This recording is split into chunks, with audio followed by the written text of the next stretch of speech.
In the fierce, endless winters of the northern lands, a single man's foresight would protect not only his tribe, but ensure their survival against the biting winds and relentless snow. When the cold winds began their merciless howl, no one could have foreseen that his choice of shelter, buried deep beneath the earth's surface, would become the refuge that spared them all. Before we begin, share where you're watching from. And if the ways of the old lands move you, subscribe, because tomorrow's story runs even deeper than this one. The winds began to stir in the east, carrying with them a chill that spoke of a storm to come. Akecheta stood at the edge of the village, his eyes scanning the horizon where the dark clouds gathered like a warning, a shadow creeping over the land. He felt the pulse of the earth beneath his feet, a rhythmic beat that had been with him since childhood. The earth whispered, and Akecheta listened. He always listened. The others were busy with their preparations, unaware of the true weight of the storm that would soon sweep across them. The elders spoke in hushed tones, their faces drawn with concern, but Akecheta remained still. He knew something they did not. The cold winds of the north carried more than snow. They carried a force that could break even the strongest of shelters. As the days grew shorter, Akecheta worked in silence. He had been digging for days, preparing the earth as his ancestors had taught him. The others looked at him with confusion, some with doubt, as he dug deeper into the frozen ground, carving a shelter beneath the surface. They called him foolish, a dreamer lost in the past, but he was not deterred. He had seen the land before, in dreams and in visions, and he knew that the storm to come would be like no other. His people would need more than the traditional shelters they had relied on for generations. Akecheta's lodge would be different.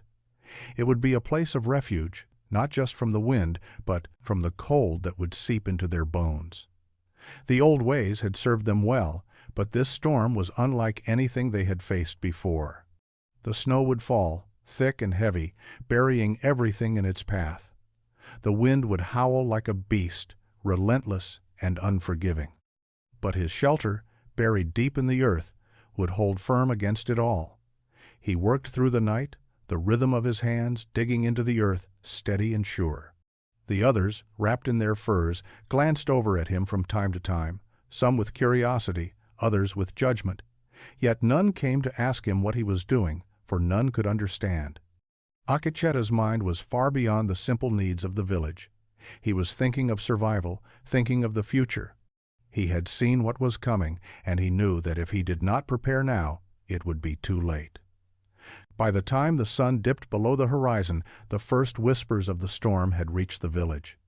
The wind picked up, carrying with it a bitter cold that made the skin tighten and the bones ache. Akecheta did not stop.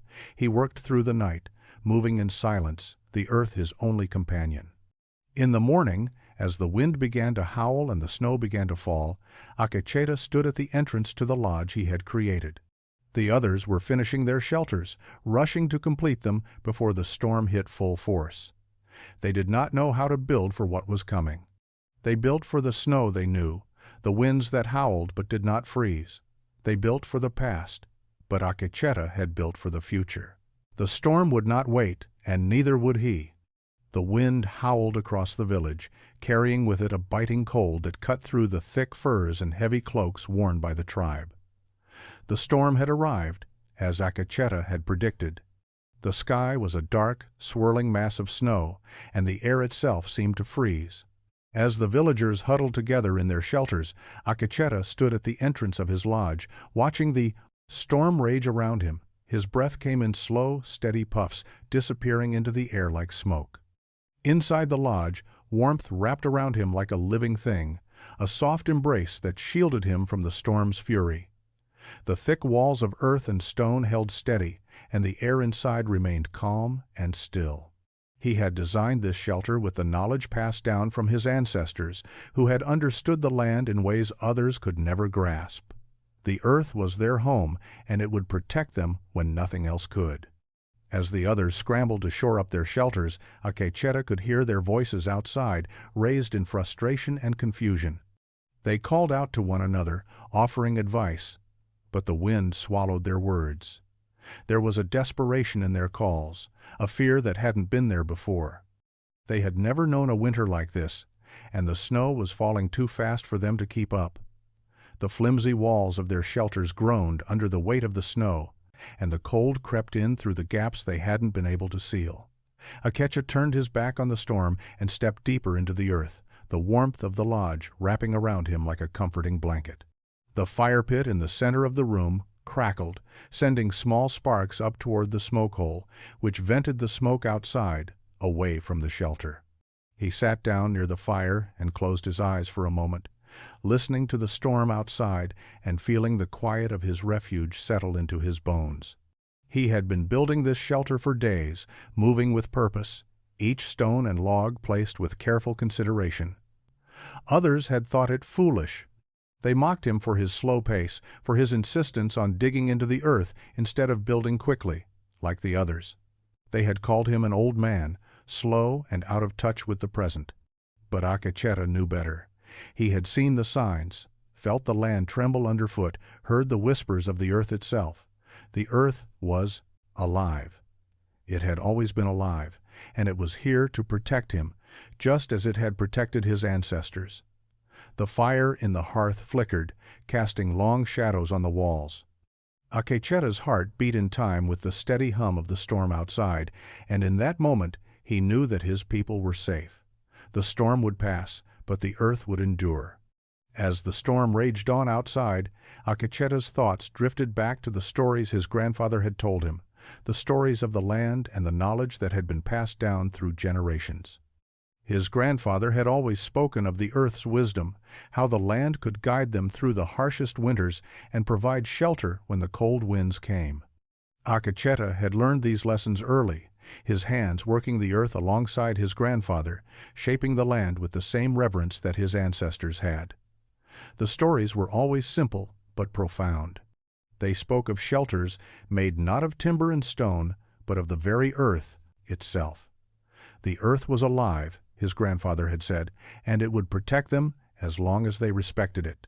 As a young boy, Akecheta had not fully understood the meaning of these words, but now, as he sat in the warmth of his underground lodge, he felt their truth deep in his bones.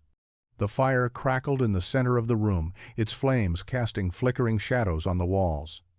The shelter, constructed from the earth, stone, and logs, was the perfect defense against the winter's fury. The cold had already begun to creep into the other shelters, but here, deep beneath the earth, the warmth held steady. Akecheta had dug carefully, placing each stone and log with a precision that was learned, not instinctual. His hands had moved slowly but with purpose, as if the earth itself had guided him in its design. He closed his eyes and listened to the sounds of the storm outside. The wind howled, its ferocity shaking the trees above, but inside his lodge all was still. It was as though the storm had no power here. The knowledge his grandfather had shared with him was not just about survival, it was about understanding the land and using its strength to their advantage. The earth held secrets, secrets of warmth, of protection, of resilience. Akecheta stood up slowly and walked over to the entrance, his footsteps soft against the earth floor. He could hear the distant cries of his people outside, the sound of their frustration growing louder with each passing moment. They were still struggling, still fighting the storm with shelters that had already begun to fail. Their fires were dimming, their spirits waning. But Akecheta knew they would survive. They would understand, in time. The storm would not last forever. It never did. And when it passed, they would see the wisdom of his actions. He turned and walked back to the fire, feeling the warmth seep into his skin. The earth had accepted him, had embraced him, as it had his ancestors. Akecheta placed his hands in the earth again, and for the first time he felt a connection to all those who had come before him. The knowledge was not lost, it had only been forgotten. And now it was his turn to remember. The wind grew stronger, and the snow piled higher as the storm continued its relentless assault on the land. Outside, the sound of creaking logs and shifting walls echoed through the village as the settlers struggled to keep their shelters intact. The familiar crackling of fires, once a comforting sound, had turned to ominous hisses as the cold seeped through cracks in the poorly built walls. The once warm huts were now little more than wind-swept barriers, crumbling under the weight of the snow. Akecheta remained inside his lodge, his people tucked safely within its walls, listening to the storm rage outside. He felt no fear, no uncertainty. The earth had given him its protection, and he trusted it completely. But as the hours passed, he began to hear the whispers from the other shelters. The mockery had started quietly. At first just murmurs, but soon the laughter of his fellow tribesmen reached his ears. "Akecheta is digging a grave for us all," one man called from the shelter beside him. His voice was tinged with both amusement and irritation. "Digging into the earth like a mole, thinking he can survive what the rest of us can't." Another voice, an elder's, joined in. "We've seen the storms, Akecheta. We've survived winters colder than this. And you, this fool, wants us to hide in the dirt? What next? Will you ask us to bury ourselves alive?" Akecheta did not reply. He knew that the other shelters, hastily thrown together in a rush to meet the storm, were already beginning to fail. But he did not waste energy on their mockery. He had expected it. The people had always followed the old ways, the tried and true methods that had served them for generations. Change was a dangerous thing, especially when it came to survival. And yet Akecheta knew that survival meant adaptation, the willingness to learn from the land and grow stronger with each trial. As the night wore on, the voices outside grew louder, their tone growing more mocking, more bitter. Akecheta could hear the frustration in their words. They had never seen a man build with such care, such patience. They saw only foolishness. But Akecheta had already seen what they could not yet understand. The storm would not pass easily, and when the dawn came, it would reveal the truth. His lodge would stand, and theirs would not. Outside, the wind howled as though in response, a beast angry at its own failure to break the earth's resolve. Akecheta stepped to the entrance of his lodge, staring out into the blizzard. The storm had reached its peak, and still he could hear the voices of doubt and mockery. But as the cold wind whipped around him, he smiled. The earth had whispered to him, and it was right. He had built for what was to come, and he would not falter. By morning the storm had reached its peak. The wind screamed across the land, twisting and howling as the snow continued to fall in thick, blinding sheets. Akecheta stood at the entrance of his shelter, watching the world outside as it seemed to vanish into the blizzard. The cold had grown so fierce that even the air felt solid, like the earth itself had frozen over. Yet within the lodge there was warmth. It was as though the storm had no power here. He had spent the night in a trance-like state, his mind attuned to the land's deep hum. Every gust of wind, every flurry of snow seemed to carry with it a message, a warning, a reminder. The earth was speaking to him, telling him that what he had built would endure. But the others? The others were not so sure. From the other shelters he could hear their desperation. The voices, once filled with certainty and pride, were now tinged with fear. Their fires had sputtered out, their shelters beginning to collapse under the weight of the snow. The boo sounds of creaking wood and crashing walls reached Akecheta, and he knew it was only a matter of time before the tribe would have no choice but to seek refuge with him. Outside, the wind seemed to gather strength, a fierce, unyielding force that battered against the flimsy structures that had been hastily constructed. Snow drifted into the gaps between logs, filling the air with a piercing, biting cold that found its way through every crack and crevice. It was clear that the shelters could not withstand this kind of storm. The village, once bustling with activity and life, had become a battleground between nature's fury and human resilience. But Akecheta's lodge held firm. The stone walls, reinforced with earth, protected him and his people from the storm's onslaught. The fire in the hearth crackled merrily, sending tendrils of warmth spiraling into the air. A soft, steady hum filled the space, a comfort that seemed to resonate deep within the bones of those who sat around the fire. Akecheta stepped deeper into the lodge, his eyes flicking to the small group of people huddled within. They had come to him earlier, the elderly and the children first, seeking shelter from the storm. His heart had been heavy with sorrow, for he knew that many more would follow. But he did not blame them for their desperation. They had built what they knew, what had worked for their ancestors.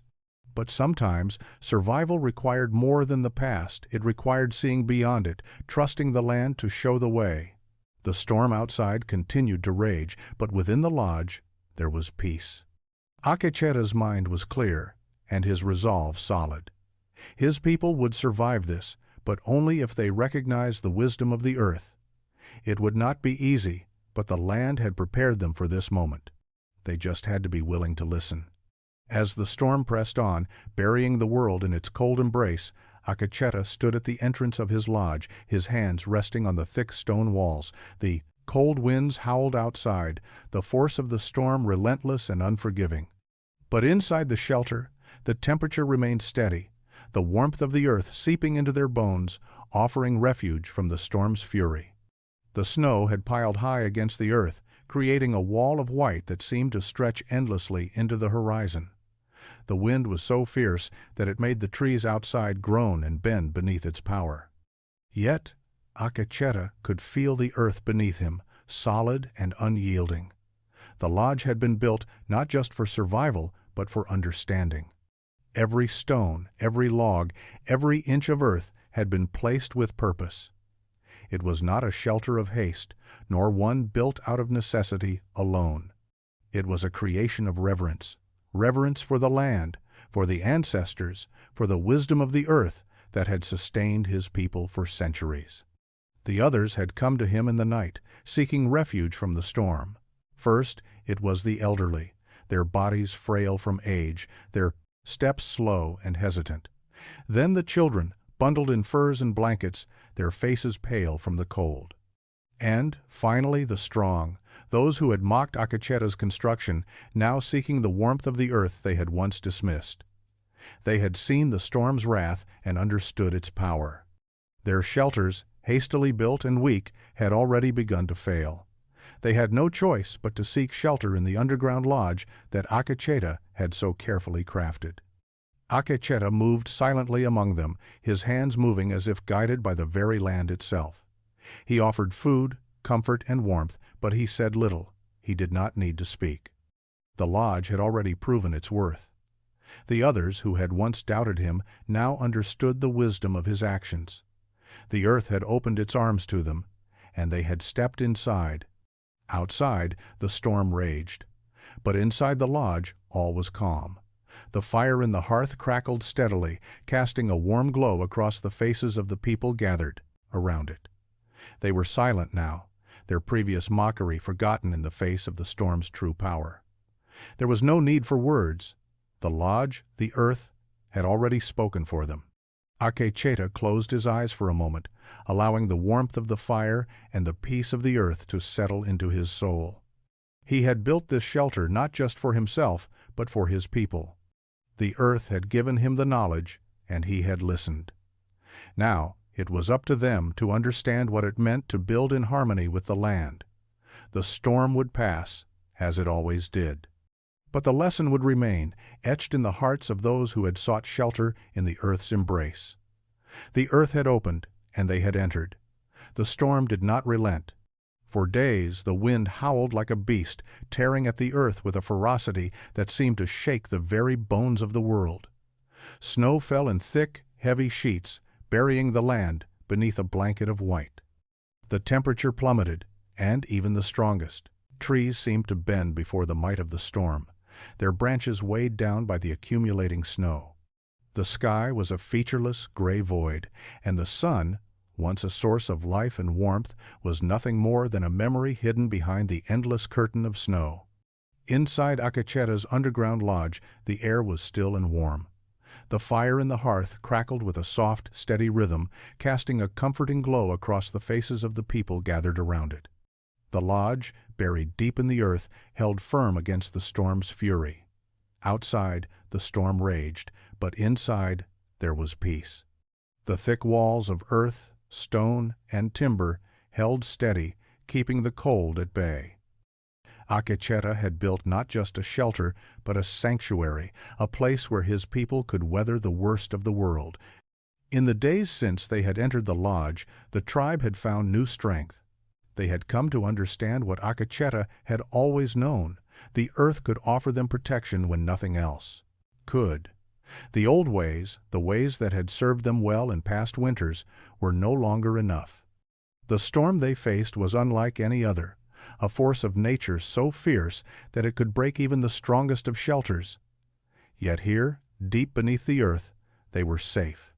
The storm outside continued its relentless assault, but inside the lodge the fire burned steadily.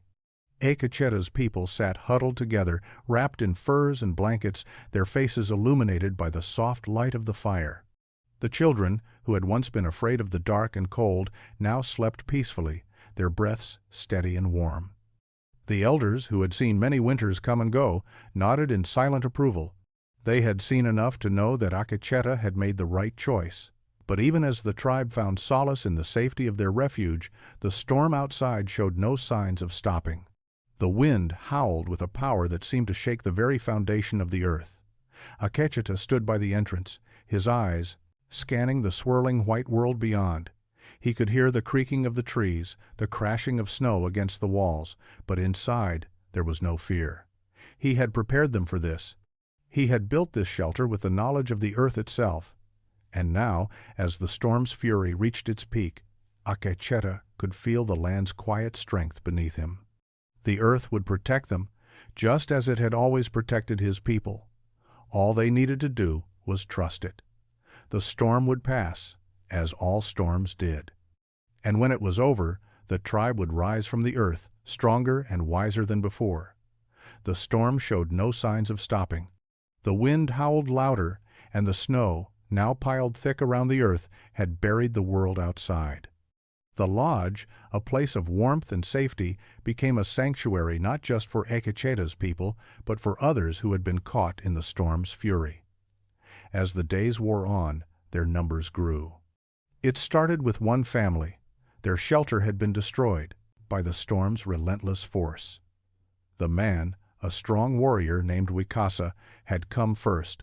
Stumbling through the heavy snow, his face pale from the cold, his clothes soaked through. He had barely made it to the entrance before he collapsed in exhaustion.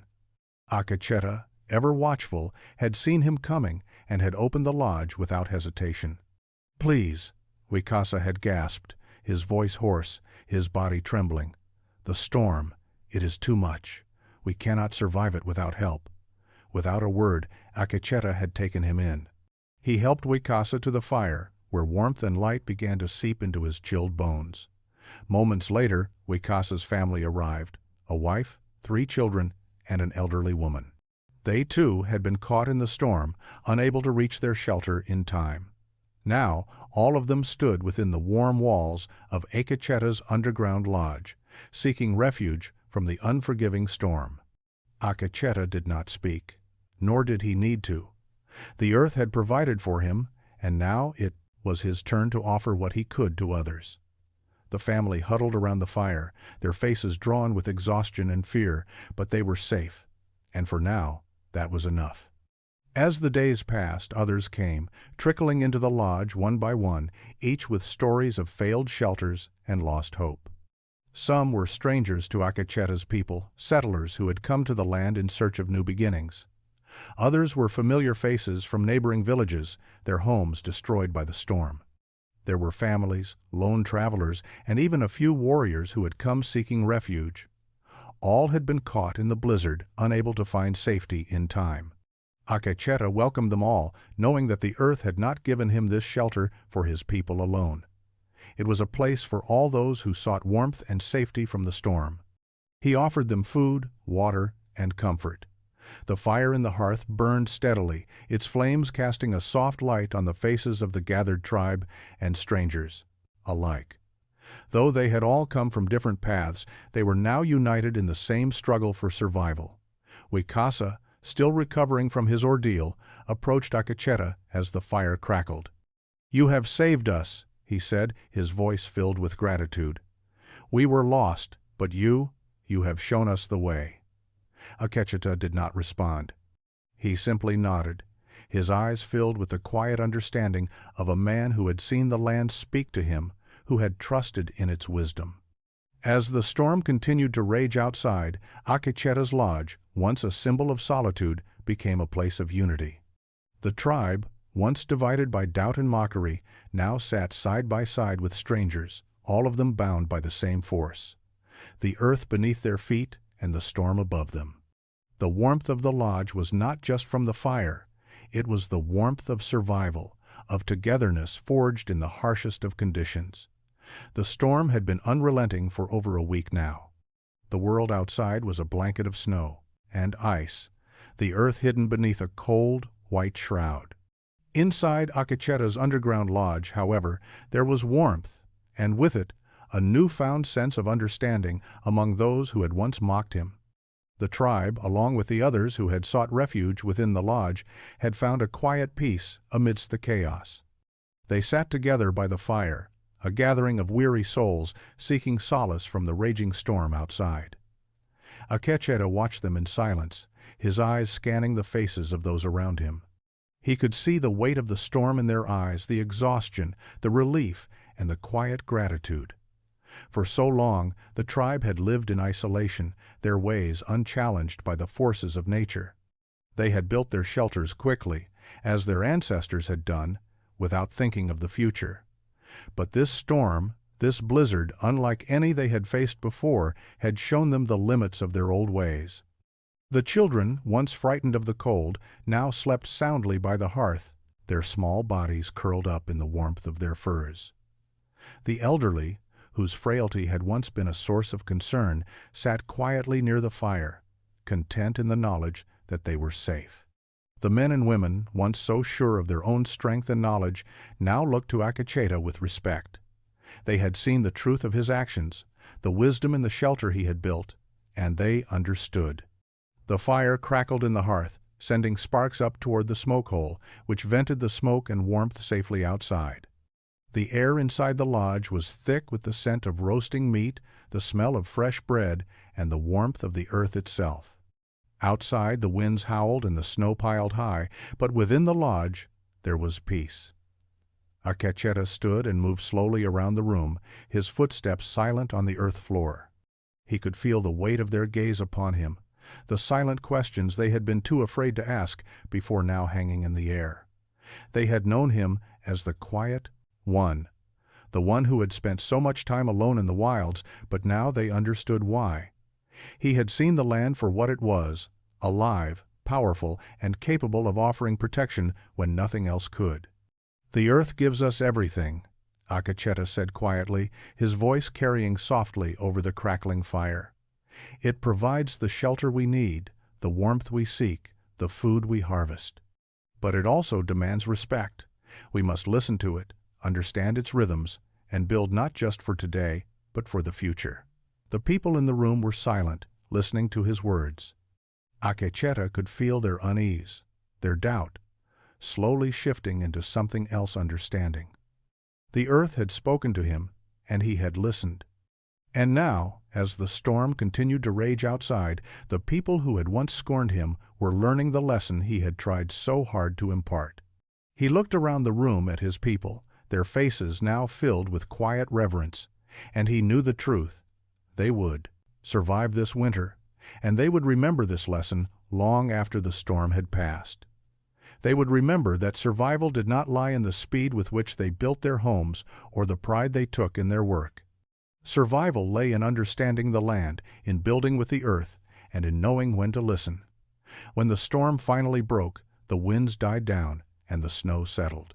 The world that had been swallowed by the blizzard now lay still and silent beneath a heavy blanket of white. The sun, pale and weak, peeked through the thinning clouds, casting a soft light over the land. For the first time in days, the villagers stepped outside, their faces turned toward the sky as if awakening from a long, restless sleep. The cold still lingered in the air, but it no longer held the same sense of menace. The storm had passed, but it had left its mark. The village that had once been bustling with life was now quiet. Shelters had been buried by the snow, trees lay broken in the wake of the storm's fury. and many of the people who had not sought refuge in Akecha's underground lodge now struggled to rebuild.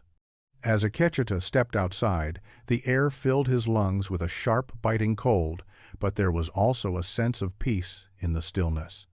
The storm had tested them, had pushed them to their limits, but in the end it had also given them something else, a lesson.